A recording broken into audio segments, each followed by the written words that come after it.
Enfin, l'original est de retour pour faire une vidéo. Et dans cette vidéo, je vais traiter d'un sujet qui est, pas moi, un peu controversé parce que je vais dire que Cody Rhodes, c'est pas ouf. Voilà, directement, on va directement dire les termes. Euh, ouais, il y a une idée que Cody Rhodes, là, maintenant, là, il est incroyable. C'est le meilleur catcheur de la planète, là, depuis qu'il a fait son retour, là, à WrestleMania 38, si je ne me trompe pas, contre Seth Rollins. Et après, qu'il est parti après une blessure comme ça, dans un match contre Seth Rollins aussi, dans un Hell in a Cell, après cette blessure pectorale. Ok, ça j'ai bien aimé, ça, ce moment, en tout cas. Et après, il est revenu au Royal Rumble. En tout cas, je fais un peu une rétrospective du coup. Euh, il est revenu au Royal Rumble 2023, 24, je sais plus, bref. Et il a gagné du coup ce Rumble. Il a affronté Roman Reigns à WrestleMania 39, du coup. Il a perdu la première fois. Après, ils ont refait un retour de la route. Bref, il a réaffronté Roman Reigns à WrestleMania 40.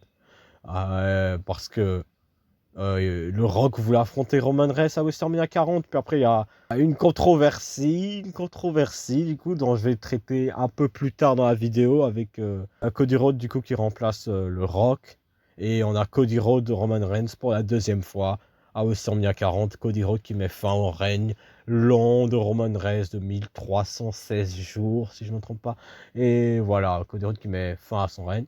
Et du coup, Cody Rhodes qui commence son arc en terminant son histoire, du coup, en mettant en honneur son père et devenant champion du monde, ce que aucun membre de la famille Rhodes n'a fait en étant catcheur à la WWE.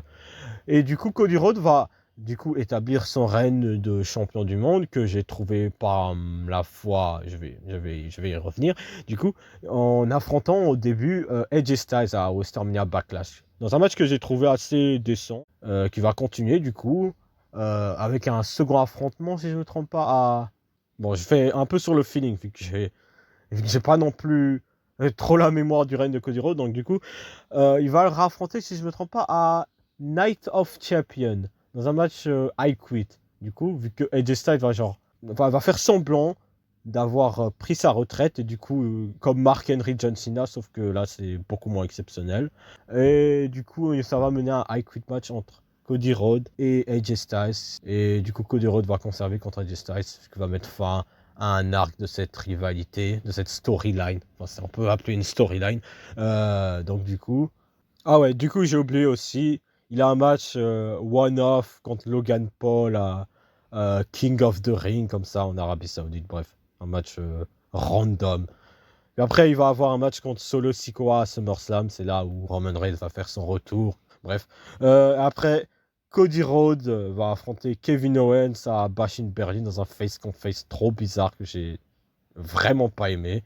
Puis après, Cody Rhodes va affronter ce Sikoa à SmackDown dans un match en cage. Puis après, Cody Rhodes va réaffronter Kevin Owens à Saturday Night Main Event, où Kevin Owens va faire son heel turn, du coup.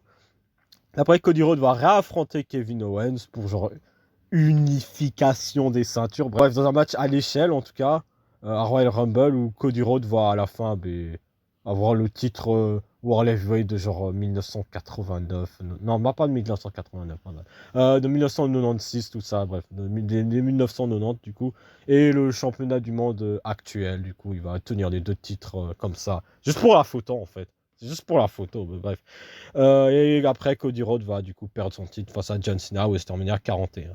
Donc du coup, dans tous les catcheurs que j'ai listés, du coup, Cody Rhodes au total, dans son règne de 1 an, ouais, ce règne a bien duré 1 an, il va au total affronter que 6 catcheurs différents, si on compte John Cena. Au total, il va défendre son titre face à 5 catcheurs différents. Il va juste affronter AJ Styles, Logan Paul, Solo Sikoa et Kevin Owens. C'est que ça, en fait, son règne.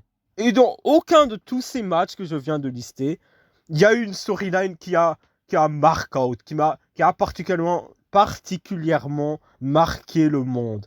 Genre, AJ Styles, la storyline, il n'y avait pas de storyline, en fait. C'est juste AJ Styles veut devenir champion du monde. Cody Rhodes dit non, tu vas pas devenir champion du monde. Et ils s'affrontent. Et après, AJ Styles va, genre, simuler le fait qu'il va prendre sa retraite et genre ça aboutit à rien. Le segment était vraiment stupide d'ailleurs. Le segment était vraiment stupide. C'était pas mieux que l'original, donc pourquoi le faire? Mais bref. Et après il va affronter Solo Sikoa à SummerSlam. Genre t'as Cody Rhodes contre Solo Sikoa dans le main event de SummerSlam. Genre juste ça. Genre t'as Solo Sikoa contre Cody Rhodes. Et bon. Le match contre Cody Rhodes et Solo Sikoa, voilà, j'ai pas trop envie d'y parler. Et ça a juste servi à avoir Roman Reigns qui fait son apparition et après qui relance sa rivalité contre Solo Sikoa. Bref. Et Kevin Owens, je veux dire, oh, les gens ont bien aimé cette storyline. Bon, moi, j'ai pas du tout aimé cette storyline. Juste Kevin Owens qui, genre, déjà dit, oh, je mérite pas d'être champion au début de la storyline. Après, il affronte Cody Rhodes à Bash in Berlin, il commence à hésiter. Dans un match pour un championnat du monde, il commence à hésiter. Après, Kevin Owens, à partir de Saturday Night Main Event, il va perdre aussi le match. Après que Cody Rhodes ait utilisé une chaise pour conserver son titre. Genre, tu parles d'un champion du monde, il utilise une chaise pour conserver son titre. Et après, Kevin Owens va tourner heel, hein, dans la logique, du coup. Et ça va lancer leur match à Royal Rumble, du coup, dans un match à l'échelle où Cody Rhodes va aussi conserver le titre. Et du coup, après, Cody Rhodes va perdre face à John Cena. Donc, au total, en un an, Cody Rhodes va faire 9 défenses de titre. Si on compte le match qu'il a eu contre John Cena. Donc, du coup, 8 défenses de titre réussites. Il va faire 8 défenses de titre réussites en un an. En un an. Ça fait littéralement une défense de titre tous les 1 ou 2 mois. Genre, une défense de titre tous les 1 ou 2 mois. Genre là, tu peux pas faire pire là. Qu'on me dise même pas que Cody Rhodes, c'est un champion combatif. Il l'est pas. C'est un part-timer, le gars. C'est un part-timer. Tout ce qu'il fait, en fait, c'est venir dans tous les shows. Il va cutter une promo, en tout cas, avec genre son costard là, de toutes les couleurs. Là, c'est bon, il va cutter une promo. Il amène rien dans le show, en fait. Il était champion du monde, mais il amenait rien dans le show. Il était juste là. Il avait juste un titre. Ça, c'est ce que j'ai eu comme problème avec le règne de champion du monde de Cody Rhodes. Parce que ce règne était médiocre. Il n'y avait rien de particulièrement excitant. Il n'y avait rien de particulièrement intéressant. Il a rien amené à ce titre. Et pour être honnête, Roman Reigns aurait pu rester champion du monde à WrestleMania 41. Je pense même pas que la moindre chose aurait changé. Je pense même que ça aurait été même mieux, en fait, si Reigns avait conservé le titre à WrestleMania 40. Petite erreur, 40. Ah, 40. S'il avait conservé le titre à WrestleMania 40, ça aurait été mieux. Parce qu'il y a des gens qui disent, oh, Cody Rhodes, j'ai entendu là, des trucs comme ça. Cody Rhodes, il a toute sa faveur devant lui en tant que champion. Les ratings sont de son côté. Non, ils sont pas de son côté. les ratings, ils font descendre hein, depuis qu'il est champion. Même pas depuis qu'ils sont champions. Les ratings font descendre, même si tu mets le titre sur Cody Rhodes, ils vont continuer à descendre parce que Cody Rhodes va rien amener. Il n'attraque personne en tant que champion. Il va commencer à me dire, oh, le catch est dans une boom période. Oh, l'ère de Triple H, c'est la meilleure ère de... Non, ça c'est du mensonge, ça. Il n'y a aucun élément pour affirmer le fait que Cody Rhodes c'est un bon champion, en fait. Il n'y a aucun truc, objectivement. Aucun truc, aucune métrique objectivement de me dire, oh, il y a beaucoup de gens dans le public. Arrêtez. Ça, c'est pour parler du règne. Le règne de Cody Rhodes en tant que champion du monde, que j'ai trouvé extrêmement médiocre. Mais ce qui peut expliquer le règne de Cody Rhodes en tant que champion du monde, c'est la manière dont le personnage de Cody Rhodes est présenté. Et le personnage de Cody Rhodes, c'est littéralement un gars qui dit je dois terminer l'histoire. Et maintenant qu'il a terminé l'histoire, il est champion du monde. Et là, qu'est-ce qu'il fait? Il devient John Cena rip-off. Voilà, il devient littéralement John Cena rip-off. En moins intéressant, en moins bon, en moins pertinent et en moins charismatique aussi. Sans les éléments de John Cena, t'as juste un gars comme ça qui essaie de prétendre être John Cena, mais qui a aucun des éléments qui a rendu John Cena intéressant en fait. Genre Cody Rhodes, c'est un gars qui pleure en plus. Genre, John Cena au moins il pleurait pas, il était là, il catchait toutes les semaines comme ça, il apparaissait, il rendait des trucs pertinents. Cody Rhodes il apparaît quasi pas, il fait des promos inintéressantes. Il dit what do you wanna talk about? Ça s'intéresse personne. Genre, la personnalité de Cody Rhodes, la manière dont Cody Rhodes est présenté à la télé, en tant que main eventer, en tant que visage de la compagnie, il n'y a jamais eu pire. Il n'y a jamais eu pire. Il n'y a aucune badassitude dans Cody Rhodes. Il n'y en a aucune. Il n'y en a aucune. Genre, pour comparatif. Genre, tu mets, genre, je sais pas. Genre, j'aime bien utiliser l'exemple de, genre, mettre plusieurs personnages dans une situation et essayer de comprendre comment ils vont interagir par rapport à leur personnalité. Genre, Ok, le truc de Cody Rhodes qui vend son âme. Qui vend son âme au Rock. Genre, tu mets Stone Cold à la place de Cody Rhodes. Il va juste stunner The Rock directement. Il va même pas faire en mode hésitation, je vais te donner ma réponse à Elimination Chamber. Non, il va le stunner directement. Il n'y a même pas d'hésitation. Cody Rhodes est en mode, je sais pas. Puis après, on attend jusqu'à Elimination Chamber, ils disent, je vais pas vendre mon âme. Il se fait directement attaquer par John Cena. Bref, il se fait embuscade. Genre, le personnage de Cody Rhodes, c'est pas quelqu'un qui va raisonner avec les gens qui sont intéressés par un personnage qui connecte, qui est cool, qui a de l'intérêt, qui donne envie de regarder le show. Genre Cody Rhodes, c'est un champion du monde qui pleure. Genre il pleure parce que oh je dois terminer l'histoire pour mon père. Ah tatati, je dois rendre honneur à la famille Rhodes. Genre, ça y est, on en a assez là. Oui, il répète la même chose.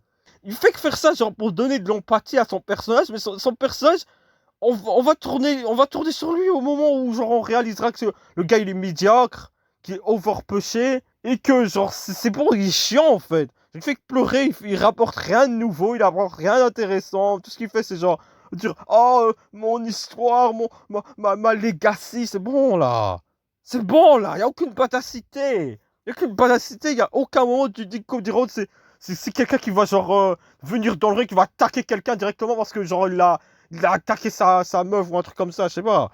Il n'y a aucun moment où tu te dis ça quoi. S'il y a quelqu'un qui genre, je sais pas, attaque sa femme, du coup, il va juste le demander de venir dans le ring, comme ça il va avoir une promo comme ça, il va commencer à l'insulter et le dire Tati, j'espère que t'as compris ce que t'as fait. Maintenant, tu me regardes dans les yeux et tu comprends ce que t'as en face de toi. T'as le champion du monde. La ferme.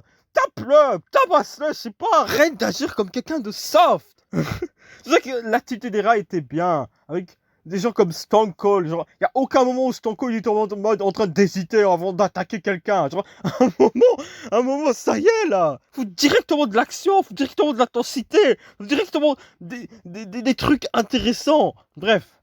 Là, je parle de la personnalité de Cody Rhodes parce que c'est vraiment un gros problème. Je peux pas m'investir en quelqu'un qui est genre en mode oh je pleure parce que je veux terminer mon histoire. Oh je veux de la sympathie. Genre arrête. C'est bon ça marche pas pour moi en tout cas. Ça doit marcher pour beaucoup de gens parce que bon voilà on est dans une société différente où genre c'est beaucoup plus normal pour les gens d'accepter que l'on puisse pleurer. Genre c'est acceptable. Pour moi ça l'est pas en tout cas. Genre, en tout cas, on doit savoir gérer nos émotions. Voilà. On doit savoir gérer nos émotions. Et ça ne doit pas être considéré à un point où, genre, on est en mode ouais, c'est normal de pleurer. Tu veux savoir gérer tes émotions. Genre, dans un job, tu vas pas commencer à pleurer face à la personne avec qui tu fais l'entretien, quoi. Tu vas pas commencer à pleurer. Genre, la personne va pas te recruter. Tu vas chercher à avoir quelqu'un qui sait gérer ses émotions. Genre, par exemple, tu travailles en tant que réceptionniste, en tant que, je sais pas, en tant que secrétaire même, peut-être.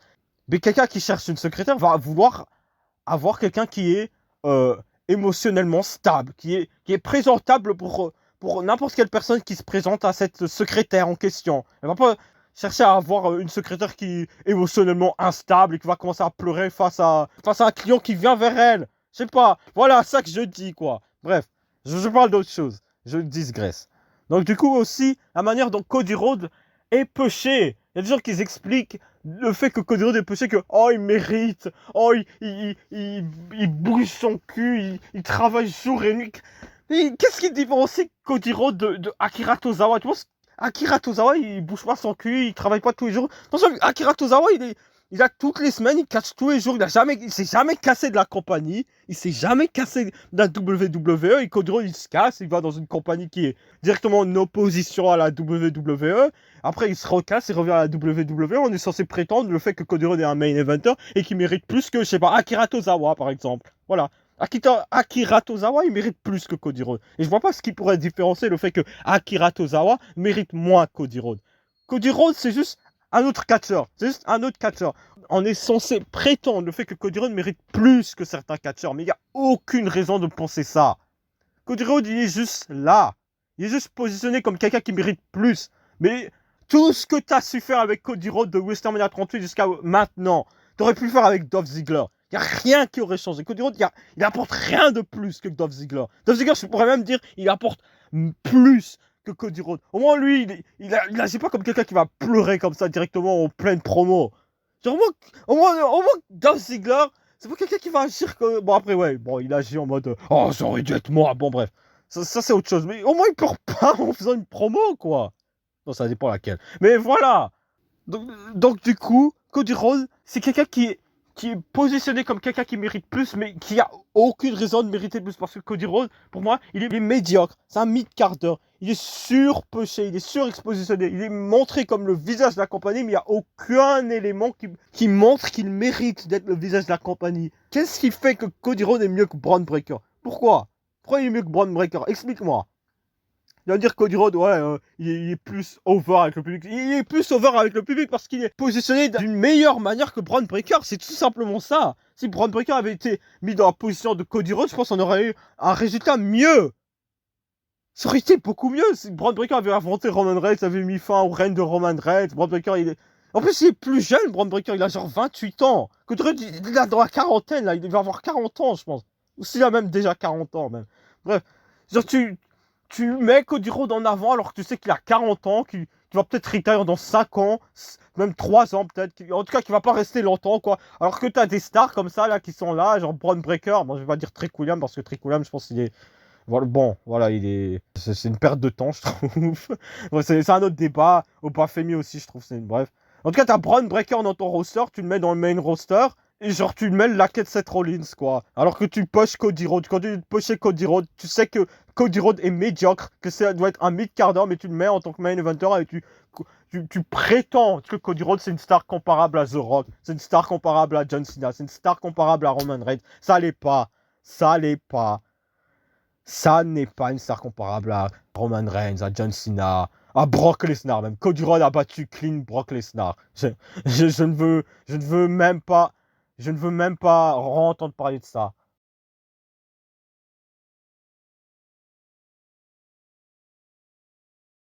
Donc pour moi, c'est totalement de la médiocrité, quoi. C'est de la médiocrité qu'on essaye de prétendre que c'est quelque chose de super bien, que c'est quelque chose qui est incroyable. Bref, Cody Rhodes, c'est maximum un mid-quart d'heure. C'est maximum un mid-quart d'heure. Je mets dans le même rang que CM Punk, en fait. C'est des gens genre que tu prétends que c'est des gros deals. En mode, c'est des gens que les gens vont te dire, oh, c'est le meilleur catcheur de tous les temps, alors que tu les vois comme ça, d'un coup, là, tu te dis, non, en fait, c'est juste un mid-quart d'heure, en fait, le type.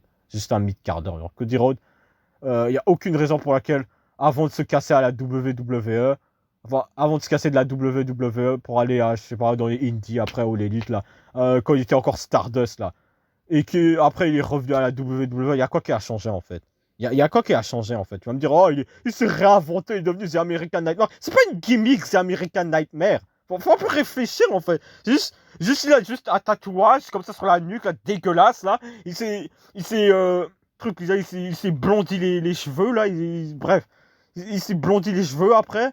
Et genre, maintenant, il commence à dire, oh, je suis The American Nightmare. Il commence à dire, oh, je dois terminer l'histoire. Il n'y a rien qui change. Il n'y a rien qui change. Genre, même Stardust, c'était un personnage beaucoup plus intéressant parce qu'au moins, il y avait une idée derrière là. Il y avait une idée derrière. Cody Rhodes, il y a rien du tout. Genre, juste, il dit, terminer l'histoire, il a terminé l'histoire. Maintenant, c'est un champion du monde médiocre qui a aucun personnage, aucune personnalité. Il n'y a aucune profondeur. Juste, tu dis American Nightmare. American Nightmare, pourquoi? Non, bref. Ah, c'est bon.